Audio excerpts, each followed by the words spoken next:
Bonjour et bienvenue dans votre logiciel Sage Cloud Demat Invoicing. Aujourd'hui, nous allons voir comment réaliser une offre. Nous avons déjà créé un client, nous avons créé un produit. Maintenant, nous pouvons envoyer une offre à notre client.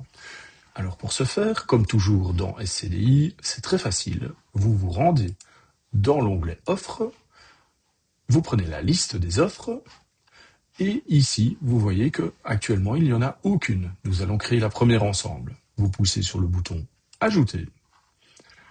Voilà. Bienvenue dans votre dessin de document de votre offre. Ici au-dessus à droite, vous pouvez voir que vous pouvez choisir un client. Donc c'est facile, c'est la zone où habituellement vous mettez les informations du client dans votre programme actuel que vous utilisiez Exact, que vous utilisiez Excel ou un autre logiciel. Et vous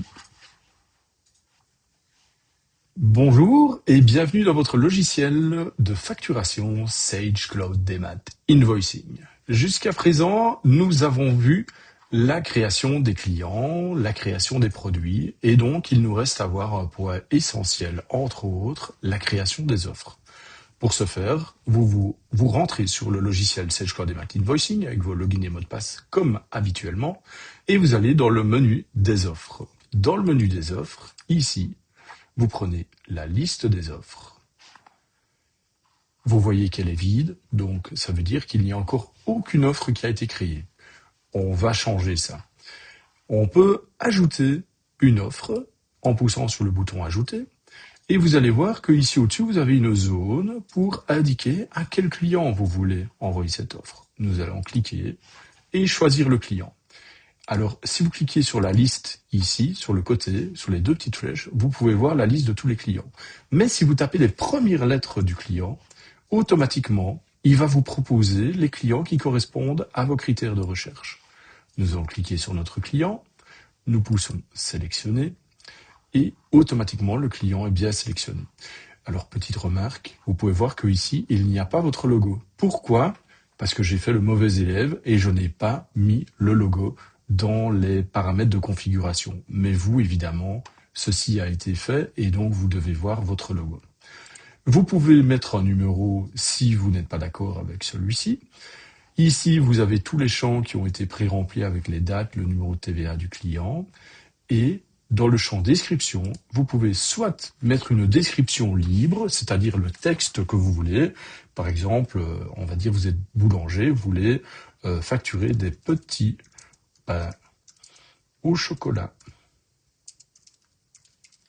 Voilà, vous voulez les facturer à 1,21 €. Je n'ai aucune idée du prix d'un petit pain au chocolat.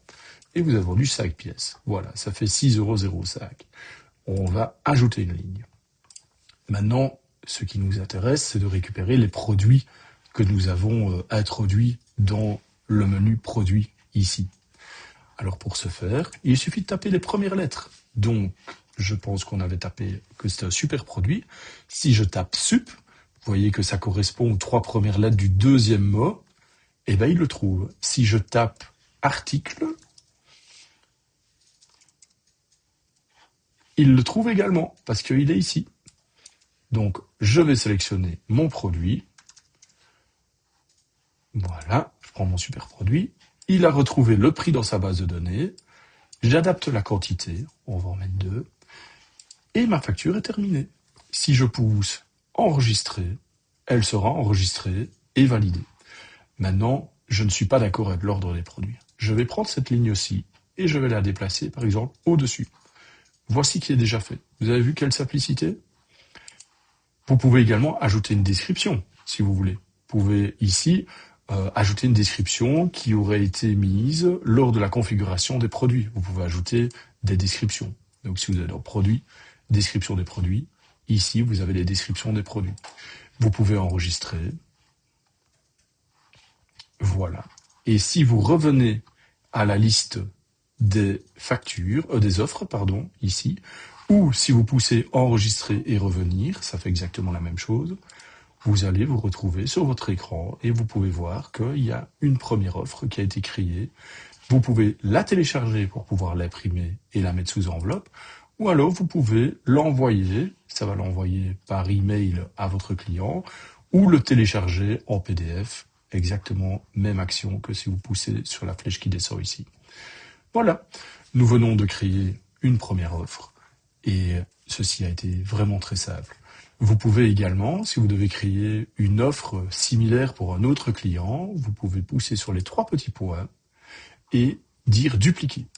Ça, c'est une fonction qui est utilisée assez régulièrement parce qu'en fait, ça vous permet, regardez, hop, donc je l'ai dupliqué et j'ai donc 2 offres identiques du même montant. Maintenant, je vais prendre cette offre-ci et je vais la modifier. Alors, je peux soit ajouter un produit ou supprimer un des 2 produits ou changer mon client. Et donc, vous gagnez énormément de temps quand vous avez des offres qui se ressemblent et qui doivent être envoyées à des clients différents. Voilà. Nous avons parcouru les offres et je me réjouis déjà de vous revoir dans notre prochain module qui va vous permettre d'envoyer des factures. Excellente journée à vous et à bientôt.